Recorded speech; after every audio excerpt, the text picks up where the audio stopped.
Amateur de thriller et de science-fiction, lâchez tout, j'ai votre prochain coup de cœur. Je vous plante le décor. Vous êtes agent fédéral aux États-Unis et il y a 10 jours, deux de vos collègues disparaissent mystérieusement dans l'Idaho. Votre chef vous ordonne d'y aller pour enquêter. Et à peine franchi le portail de bienvenue de cette ville, votre voiture fait la bise à un énorme camion. Votre coéquipier qui vous accompagnait perd la vie très vite et vous vous retrouvez au milieu de la route plein de sang. Vous tentez donc tant bien que mal de rejoindre cette ville de Wayward Pines pour y trouver de l'aide. Vous êtes rapidement pris en charge, mais vous ne retrouvez ni votre téléphone, ni votre portefeuille, ni aucune de vos affaires. Et l'infirmière reste très évasive quant aux réponses à vos questions. Vous découvrez une ville aux allures, ma foi, parfaites, mais où règne une drôle d'ambiance.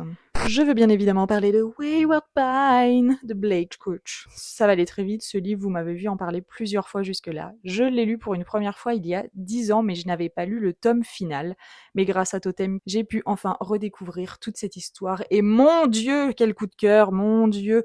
Je pense officiellement que cette trilogie fait partie de mon top 5 des livres ever. Tout y est bon. Vraiment, l'écriture est bonne, la structure du récit est géniale, un vrai page turner, comme on dit. Vraiment, je ne peux pas les lâcher. Je les ouvre, je les ferme, c'est une drogue. Voilà, tout simplement, il n'y a pas mieux à dire.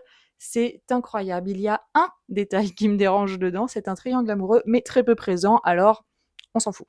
Honnêtement, si vous aimez pas la science-fiction, c'est pas grave, c'est pas hyper présent. On est plus sur une ambiance un peu thriller, bizarre, angoisse. On adore. Je ne peux que vous le conseiller si c'est pas déjà fait, mais lisez-le. Moi, je vais m'empresser d'aller voir la série pour voir ce qu'ils en ont fait, mais vraiment, lisez-le.